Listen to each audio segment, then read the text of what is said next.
की परम पूज्य आचार्य श्री समय सागर जी महाराज की, तीन कमलाखोर मुनिराजों की, मुनि श्री धर्म सागर जी महाराज की।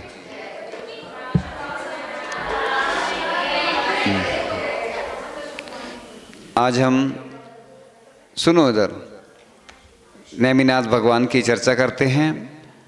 अच्छे से सुनना, ये कहानी दुनिया की सबसे अच्छी कहानी है, क्योंकि इस कहानी से अनेक प्रसंग जुड़े हैं और जो आएंगे आपके सामने, तो बहुत अच्छी कहानी है। और जो ये कहानी सुनता है ना, उसको जीवन में हमेशा सब कुछ अच्छा ही अच्छा प्राप्त होता है, क्योंकि भगवान कुछ देते नहीं हैं। भगवान दर्पण की बात होती है, आईना होता है ना, आईना वो क्या गंदगी दूर नहीं करता, वो क्या करता है, दिखाता है। गंदगी किसको दूर करना होती है? हाँ, इसलिए भगवान, सुनो बोलना नहीं है, भगवान की भक्ति हमेशा फायदेमंद होती है। दवाई होती ना, उसका तो रिएक्शन होता है, लेकिन भगवान की भक्ति का आज तक कोई रिएक्शन नहीं हुआ, भले ही थोड़ा सा देर में फल मिलता है। तो जैन धर्म यही तो कहता है कि तुम बस समता रखो, मिलेगा, फल मिलेगा और अच्छा मिलता है। पूरी दुनिया में जितने भी जैन हैं, तुम्हें भिखारी नहीं मिलेंगे। एक भिखारी भी जैन है, उसके पास कितना 7 करोड़ रुपए हैं, कितने हमें याद नहीं है। मुंबई में आया था एक, इतना करोड़पति है वो भिखारी, पैसा बहुत है उसके पास हैं। क्या सुना ही नहीं दे रहा क्या? नहीं, अरे लेकिन भिखारी भीख मांग मांग के उसने इतना पैसा जोड़ लिया। नहीं, आए थे कहीं पे, हमने सुनो, बोलो नहीं, सूचना मिली थी, ये कह रहे हम, अब हम बता नहीं रहे कहाँ पढ़ने में आया था, इसलिए बता रहा हूँ मैं। मतलब एक, हाँ 3 फ्लैट, मतलब इतनी प्रॉपर्टी है। मतलब जैन व्यक्ति, सुनो, जैन व्यक्ति मतलब इतना पुण्य लेके आता है कि उसको सब कुछ अच्छा मिलता है। और एक तो व्यक्ति था, बहुत गरीब था, वो दान करता था। तो अपन जम्बूद्वीप संबंधी भरत क्षेत्र के कुसार्थ देश में सौरेपुर, सौरीपुर बोलते ना शायद इसको है, हाँ नहीं सौरेपुर नाम होगा, लेकिन बाद में सौरीपुर हो गया होगा। द्वारावती नगरी के हरिवंश यादव वंश श्रोमणी राजा समुद्र विजय थे।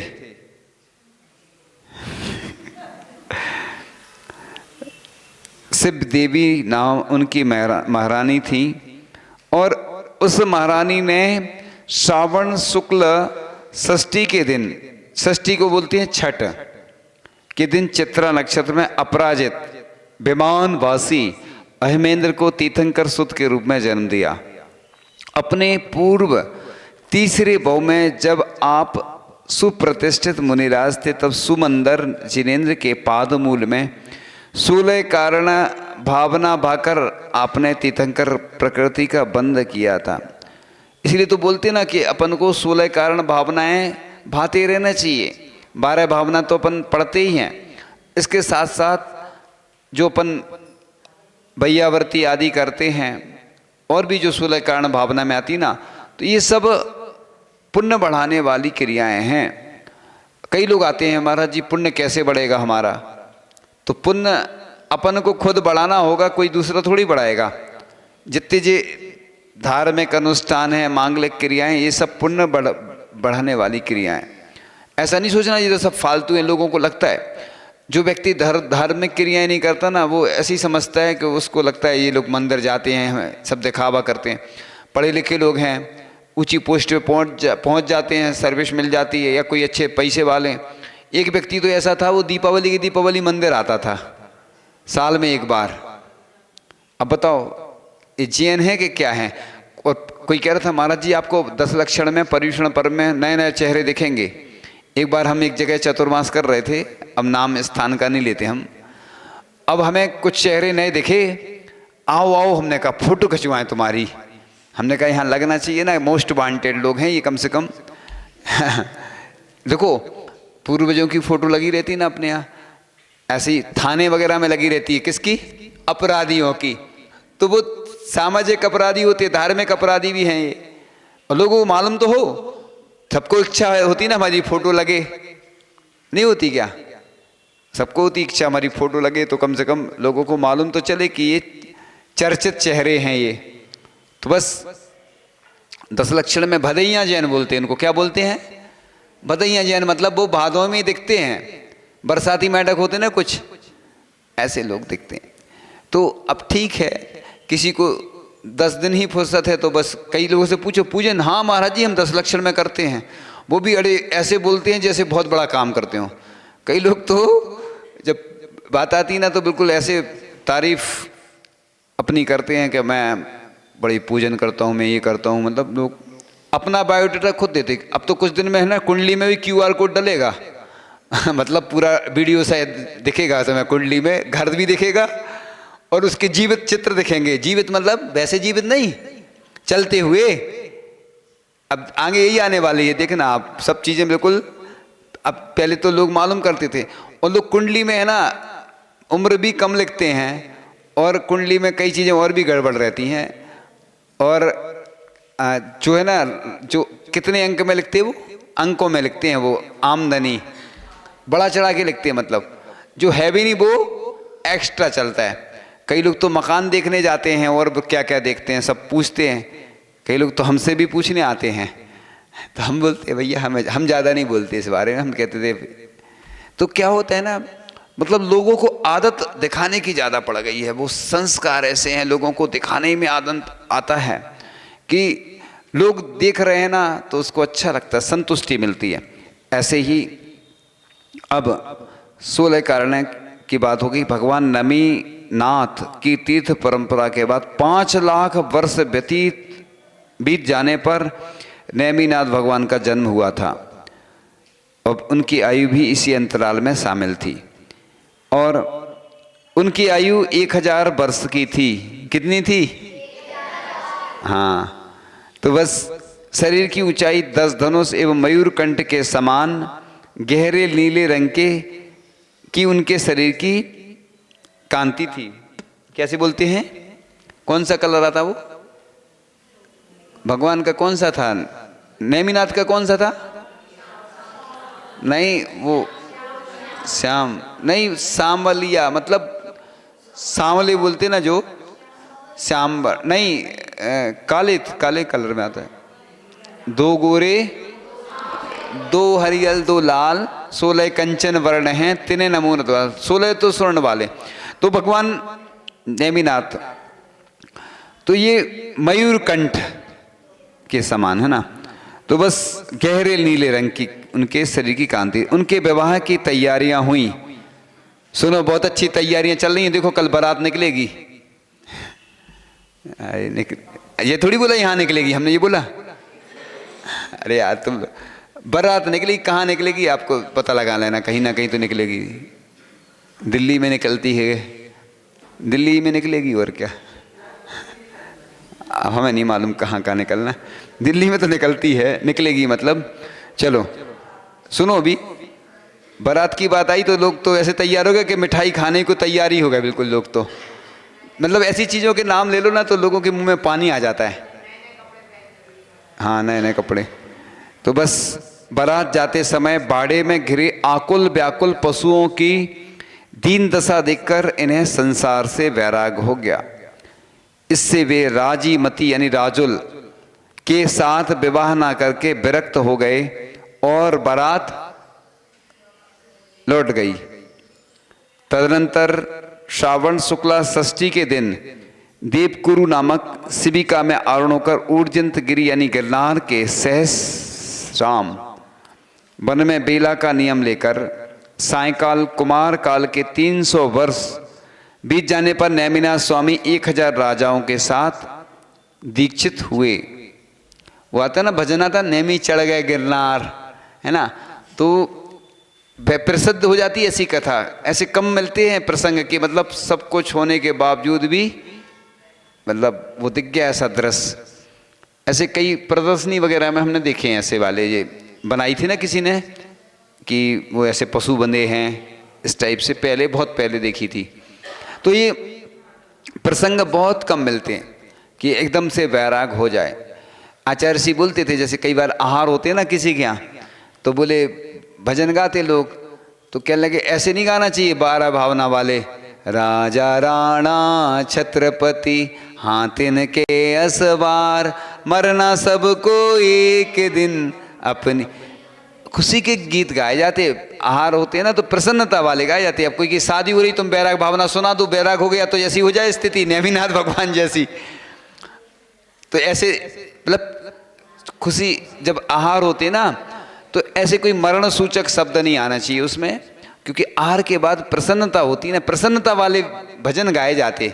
बोला हुआ भी होता है ना भजनों का, तो वो आचार्य श्री के भजन गाते हैं या कोई मांगलिक गीत बोलते हैं। अब वो होता है ना महिला संगीत, तो उसका रूप ही बदल दिया उन लोगों ने। पहले भजन आदि होते थे, फिर धीरे धीरे जाने क्या होने लगा, फिल्मी गाने चलते हैं। तो कई जगह तो अब हम लोग राजस्थान में थे घाटोल में, पिछले एक वर्ष पहले, एक मतलब ये चतुर्मास के जो पिछले चतुर्मास के पहले राजस्थान में हुआ था।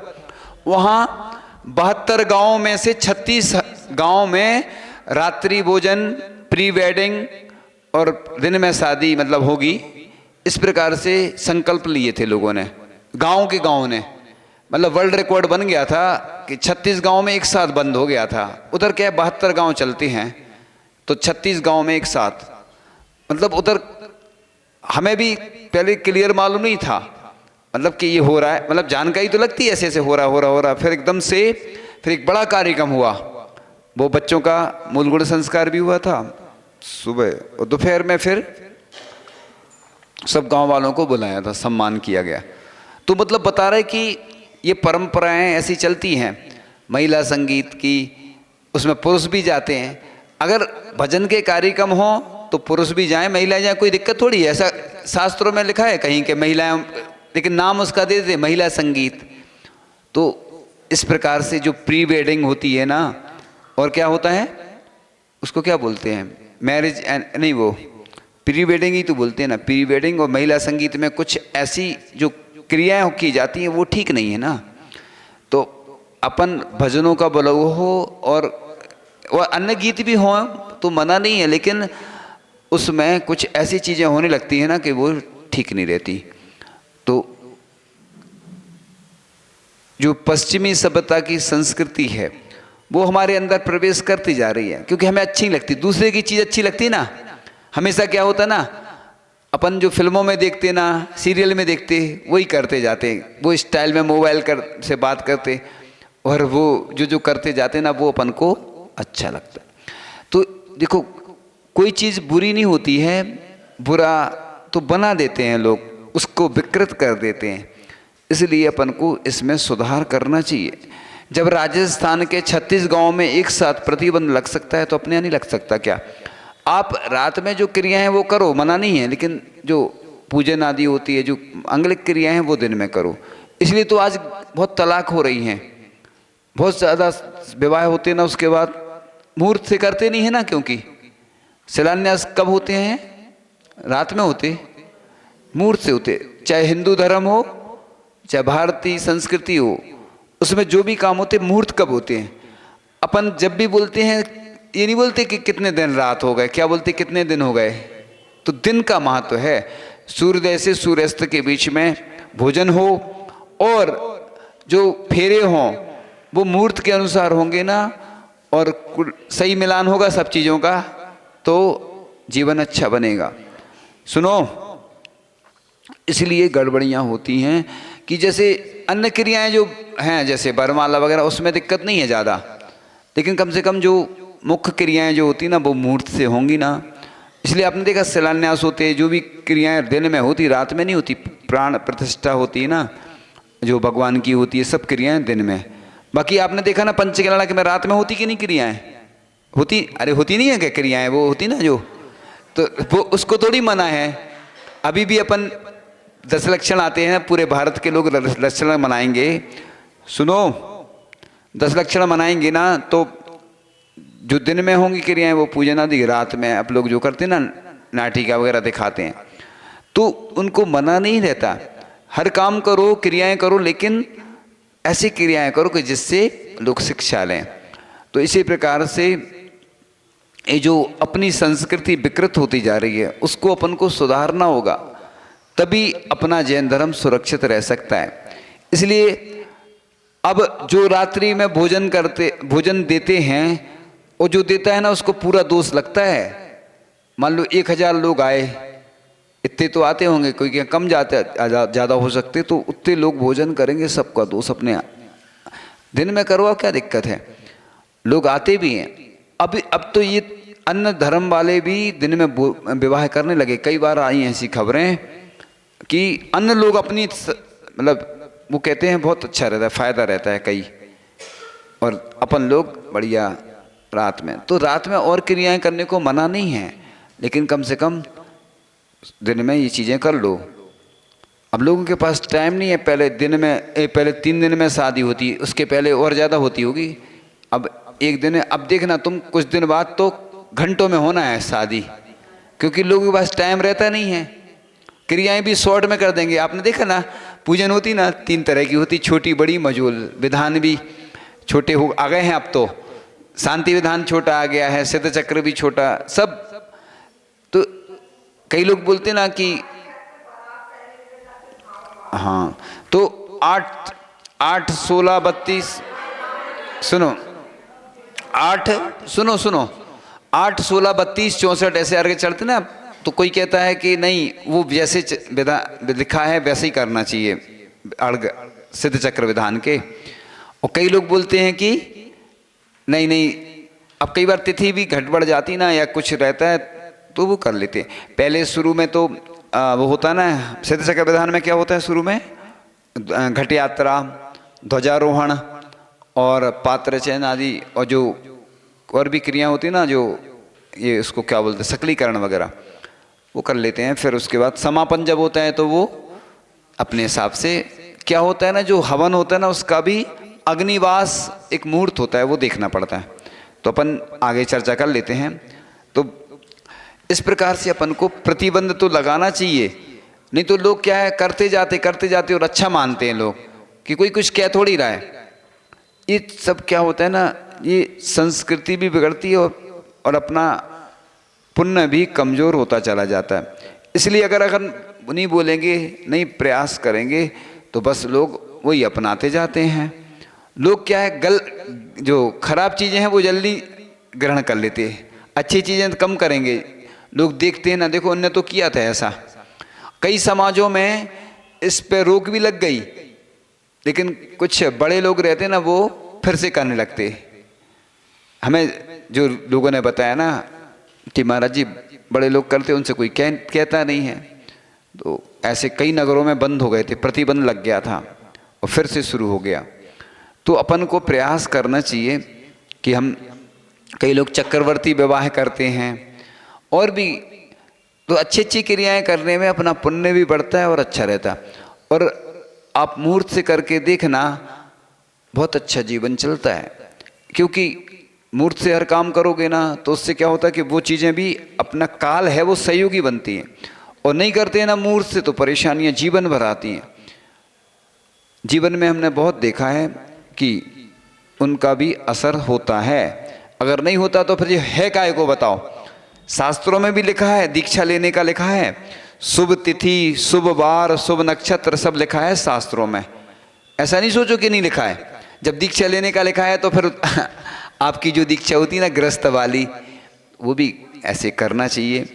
और इसीलिए तो दिल्ली में तो कहते रविवार को करो बस शादी विवाह, छुट्टी रहती ना उस दिन, बंद रहता बाजार। तो ऐसा थोड़ी होता है कि मुहूर्त तुम्हारे हिसाब से निकले। अब मुहूर्त तो किसी भी दिन हो सकता ना। अब जो मुहूर्त निकालने वाले हैं ना, उनको कुछ पैसे दे दो ना, तो वो मुहूर्त जब चाहे निकाल देते वो।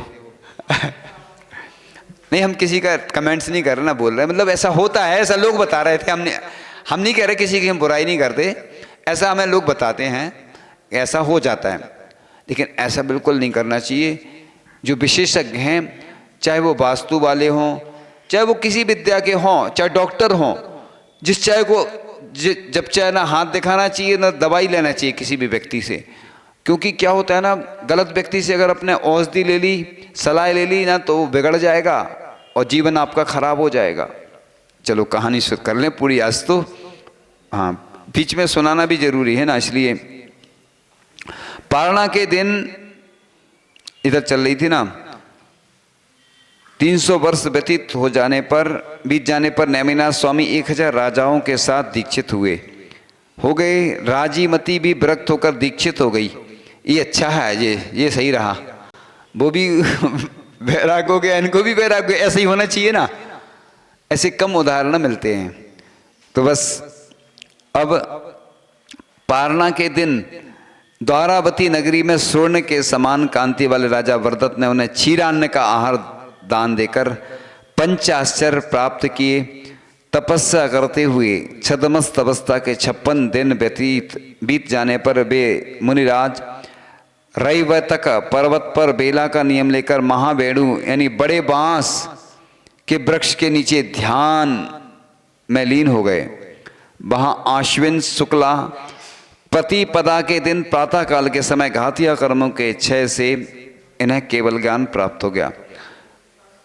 भगवान के समोसरण की रचना हुई, जिसमें 18,000 मुनि थे और 400 केवली थे, 11,800 पूर्वधर थे, 1500 शिक्षक थे, 1500 अवधि ज्ञानी थे, 1100 विक्रिया रिद्धिधारी थे और 900 विपुलमती ज्ञानी थे, 800 वादी थे, 40,000 हरिकाएं थी, 1 लाख श्रावक और 3 लाख श्राविकाएं, असंख्यात देव देवियां और असंख्यात तिरंज थे। आपके समोसरण का विस्तार 1.5 योजन था। समोसरण स्थित केवलियों में 4 अनुबद्ध केवली थे, 11 गणधर थे, जिनमें मुख्य गणधर वरदत्त थे, मुख्य आरिका राजीमती राजुल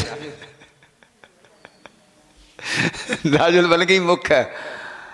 ऐसे ही होना चाहिए, बढ़िया है।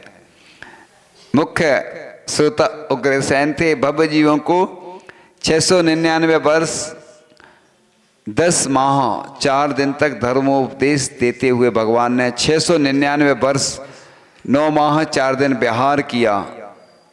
600 वर्ष बताओ, 699 वर्ष विहार करते रहे।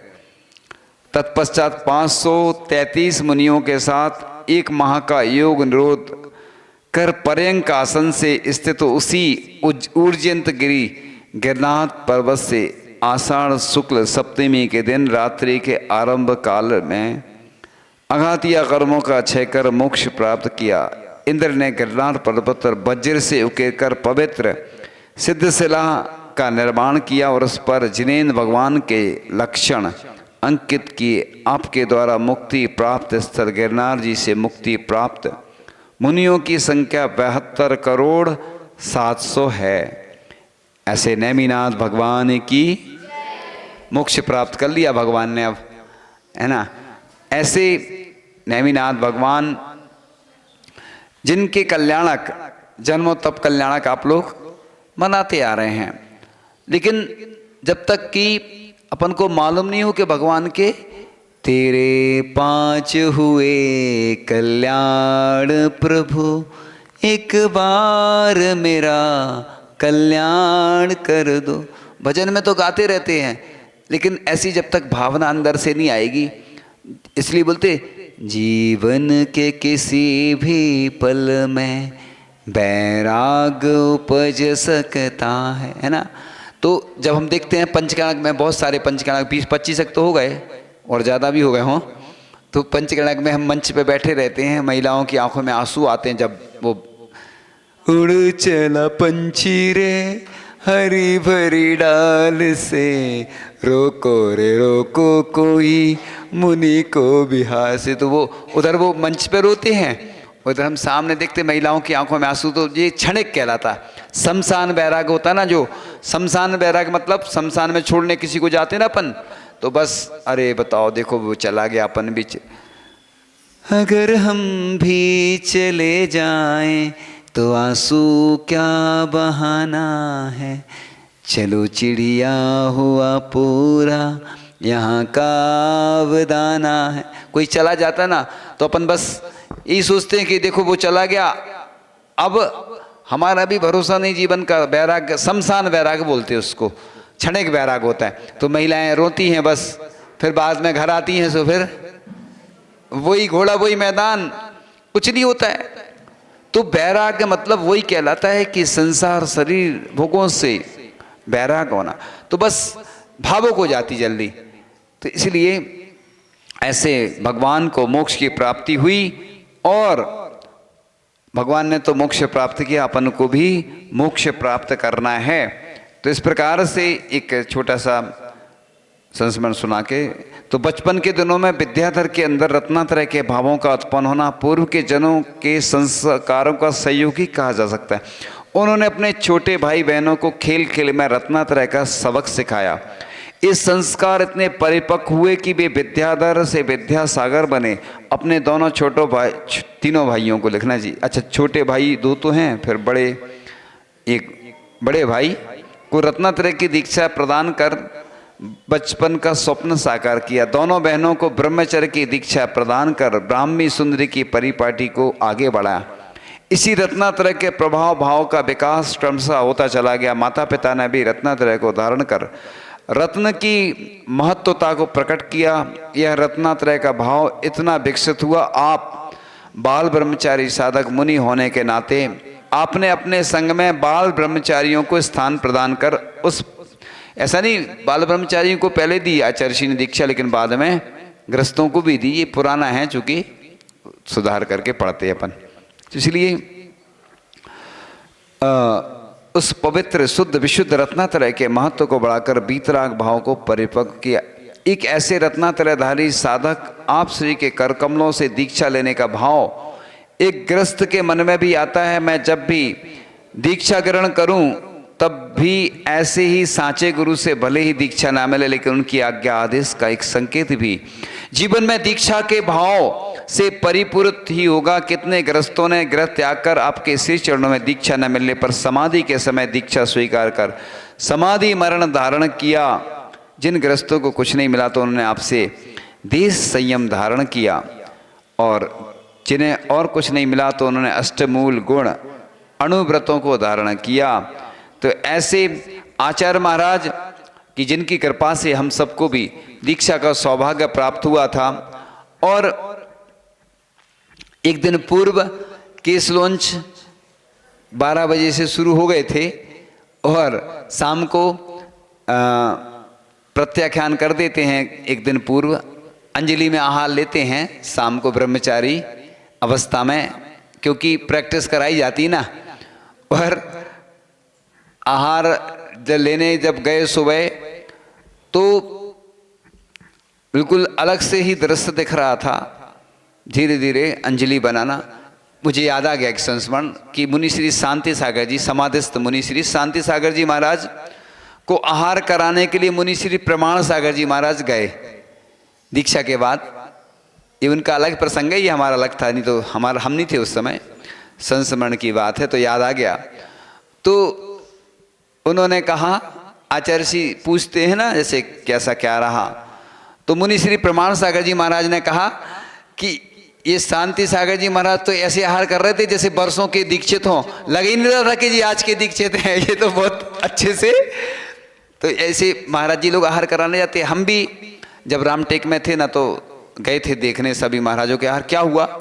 हमारा भी केस लॉन्च हुआ था और उसी दिन दीक्षा की घोषणा हो गई। चल तो रहा था, पहले से हमें स्वप्न आया था, हमें जब भी दीक्षा होती थी स्वप्न आ जाता था पहले से, तो बस स्वप्न आ गया था तो मालूम तो था ही, और तैयारी चली रही थी सब, और सब होने लगा। हमने केस लॉन्च कर लिया और रात में 12 बजे हम पहुंच गए। नहीं कोई ना खटखटाया दरवाज़ा, हम नींद तो वैसे नहीं आ रही थी, और कोई आ गया तो आचार्य जी ने बुलाया।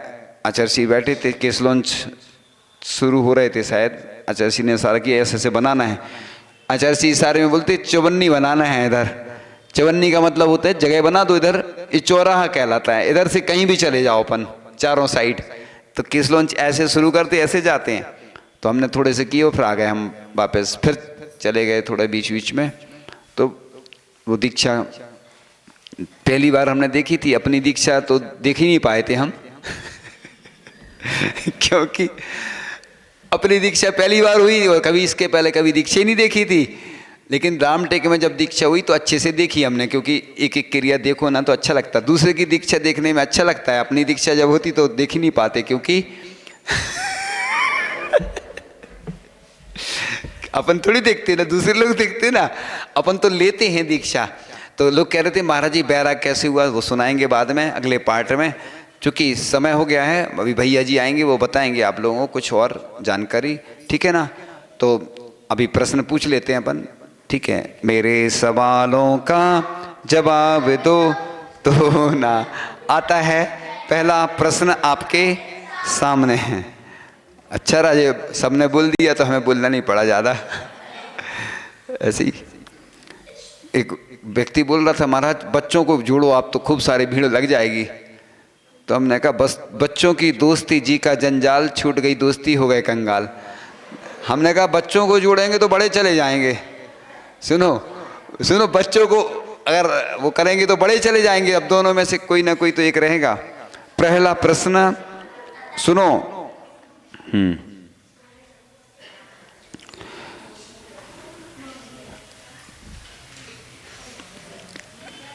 कौन से वृक्ष के नीचे ध्यान में लीन हुए थे? कौन सा वृक्ष था? नेमिनाथ भगवान का चल रहा था ना, वो ध्यान में लीन हो गए थे। काय का था वो वृक्ष?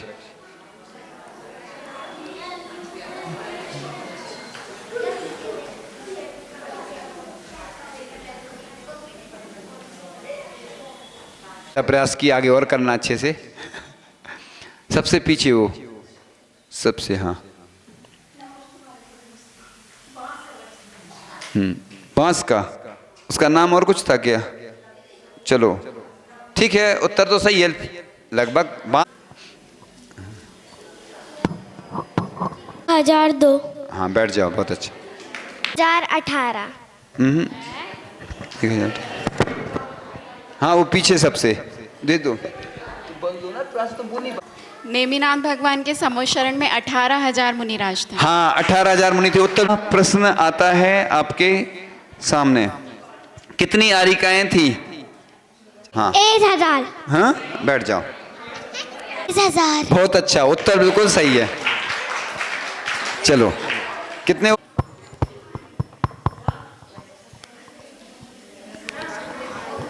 मुख्य आरिका समोसरण में कौन थी? समोसरण में मुख्य आरिका राजुल थी। कौन? दूसरा नाम क्या? राजुल तो नहीं, उसका नाम थोड़ी वो थी ना, राजुल तो था नाम, दूसरा नाम क्या था? रुक जाओ, बोलो नहीं एक दूसरे को। हाँ राजमती। हाँ राजीमती, राजुल। पुस्तक में तो राजुल लिखा, लेकिन क्या है, राजुल तो पूर्व का नाम कहलाएगा ना, वो राजीमती था नाम। ठीक है, उत्तर सही है। षष्ठी। षष्ठी, हाँ श्रावण शुक्ल छठ षष्ठी, ठीक है ना, उत्तर सही है, सही है, बहुत अच्छा। तो हो मेरे कुम्हार, मैं माटी हूँ इस धरती की, धरती रही पुकार, सतगुरु तुम तो हो मेरे कुमार। वो माटी भी क्या माटी थी, रौंदती थी जग पाँव, रौंदती थी जग पाँव, पाँव तले आती थी सबके, तूने लिया उठाए, तूने लिया उठाए, हाथ उठाकर कीनी सफाई, हाथ उठाकर कीनी सफाई, और किया तैयार, सतगुरु तुम तो हो मेरे कुम्हार। भाव का जल जब उसमें डाला, माटी हुई निहाल, माटी हुई निहाल, चाक कड़ा कर रूप उभरा, कितनी करी संभाल, कितनी करी संभाल, सर पर चढ़कर लागी ये बोलन, तू इसका करतार, सतगुरु तुम तो हो मेरे कुम्हार। तप कर बन गई देखो, फूलों की गुलदान, फूलों की गुलदान, महकाएगी जीवन अपना श्रद्धम संयम शांत श्रद्धा संयम साम। धन्य है माटी धन्य है माली धन्य हो तुम कुम्हार सतगुरु तुम तो हो मेरे कुम्हार सतगुरु तुम तो हो मेरे कुम्हार। अब जो गिफ्ट लाए हैं ना वो आ जाओ अपनी तरफ से देंगे, है ना।